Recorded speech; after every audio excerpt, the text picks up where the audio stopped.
নবম দশম শ্রেণীর প্রিয় শিক্ষার্থী বন্ধুরা, সূচকের সপ্তম ক্লাসে তোমাদেরকে জানাই স্বাগত।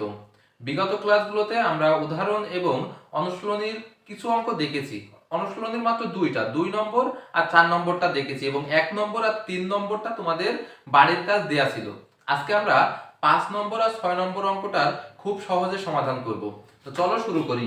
এখানে 5 নম্বরে আমরা দেখতে পাচ্ছি যে a square into B inverse 1 আর নিচে a inverse square into B এবং ব্র্যাকেট দিয়ে তার হোল স্কয়ার দেয়া আছে। তো আমরা 4 নম্বর অঙ্কটা করার সময় বলেছিলাম ব্র্যাকেটের বাইরে যাই থাকুক না কেন আমরা আগে ব্র্যাকেটের ভিতরের কাজটা আগে করব।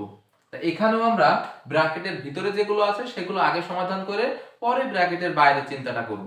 এখানে আমরা যেহেতু a স্কয়ার আর নিচে আছে a ইনভার্স 2, একই রকম ভিত্তি, এখানেও b ইনভার্স 1 এবং b নিচে আছে b। তো একই রকম ভিত্তি যেহেতু দুইটাই আছে, আমরা প্রথমে এই যে দুইটা ভিত্তি একই ভিত্তি এবং ভাগ অবস্থায় আছে সেই ভিত্তি দুইটা আমরা কমন নেব। তাহলে এখান থেকে a যদি কমন নিই, স্কয়ার মানে 2 আর নিচে যে ভাগ আছে সেই ভাগের কারণে বিয়োগ আর এই বিয়োগ 2, এই বিয়োগ 2টা এই ভাগের কারণে মাইনাস।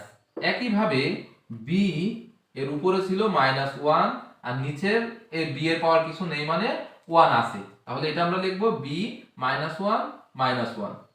একই সাথে আমরা এখানে এই বাইরে ব্র্যাকেটের 2টা এখানে দিয়ে দেব। তাহলে এখানে আমার আসলো হলো a 2 মাইনাসে মাইনাসে প্লাস 2, এখানে আসবে b -1 আর -1 একসাথে -2 আর ব্র্যাকেটটা দিলাম যে বাইরেরটা বাইরে থাক।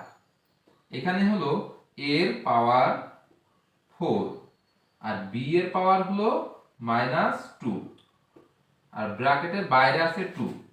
এখন আমরা এইটা বলেছিলাম যে ব্র্যাকেটের ভিতরে যারা থাকবে এবং ব্র্যাকেটের বাইরে যদি কোনো পাওয়ার থাকে তাহলে আমরা এটাকে ভাববো সন্তান এবং এটাকে ব্র্যাকেট দুইটাকে ভাববো বাবা। অর্থাৎ এই বাবার উপরে যেটা থাকবে সবগুলো সন্তান যেমন পায়, এখানে এই a b সবগুলোই এই 2টাকে পাবে। তাহলে এই 2 একবারে 4 এর সাথে গুণ হবে, তাহলে হবে হলো a এর পাওয়ার 4 আর 2 গুণ করলে 8 এবং b এর পাওয়ার হবে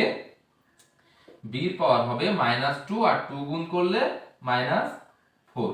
তো এটা আমরা এমন লিখতে পারি a 8 ইনটু 1 ভাগ b এর পাওয়ার 4। তাহলে এটা একবারে লিখতে পারি a এর পাওয়ার 8 আর b এর পাওয়ার 4। এইটা হলো 5 নম্বরের উত্তর। এখন আসি 6 নম্বরে।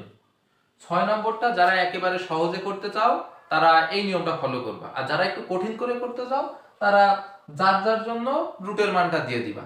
আর সহজভাবে করতে চাইলে আমরা প্রথমে করব কি, সবার মাথায় যেহেতু রুট আছে আর সবার মাঝে যেহেতু গুণ চিহ্ন আছে, তাহলে সবগুলোকে আমরা একটা রুটের ভিতরে নিয়ে চলে আসবো। এইভাবে একটা রুটের ভিতরে আমরা লিখে দেব সবগুলোকে। তাহলে x inverse 1 into y, y inverse 1 into z, z inverse 1 into x। এই যে এইভাবে একই রুটের ভিতর লিখে দিলাম। তো এখন আমরা কি করব, x একটা আছে a একটা আছে, অর্থাৎ একই রকম ভিত্তি দুইটা আছে এবং এই দুইটা গুণ অবস্থায় আছে। তাহলে রুট দিয়ে দিলাম, রুটের ভিতরে যে কাজটা সেইটা করব। এই x এর পাওয়ার আছে -1, এই x এর পাওয়ার কিছু নেই মানে 1 আছে। তাহলে আমরা এই x x একটা ভিত্তি কমন দিলাম, এইগুলো যেহেতু গুণ অবস্থায় আছে তাহলে পাওয়ার গুলো হবে যোগ। তাহলে এর পাওয়ার ছিল -1, এর পাওয়ার ছিল +1, গুণের কারণে +1। একইভাবে y আর y ইনভার্স 1 একটা y কমন দিলাম, এর পাওয়ার 1 ছিল আর ভিত্তি দুইটা গুণ অবস্থায় আছে তাই যোগ আর এই -1। একইভাবে z এরটা, z এর এই একটার উপরে ছিল 1, দুইটা z গুণ অবস্থায় থাকার কারণে প্লাস এই -1 এই। এখানে দেখতে পাচ্ছি এই x এর পাওয়ার -1 +1, অর্থাৎ আমরা এটা এইভাবে লিখতে পারি 1 - 1। একইভাবে y এর পাওয়ার 1, এই প্লাস মাইনাস এই -1, z এর পাওয়ার 1 - 1। তাহলে প্রত্যেকটার পাওয়ার হবে 1 থেকে একবার দিলে 0, অর্থাৎ x এর পাওয়ার 0, y এর পাওয়ার 0, z এর পাওয়ার 0। আমরা সূচকের যে সূত্র ক্লাসটা করেছিলাম সেই সূত্র দেখেছিলাম কোনো কিছুর পাওয়ার 0 থাকলে তার মান হবে 1। তাহলে আমরা x এর পাওয়ার 0 এর কারণে 1 লিখতে পারি, y এর পাওয়ার 0 এর কারণে 1 লিখতে পারি, z এর পাওয়ার 0 এর কারণেও 1 লিখতে পারি।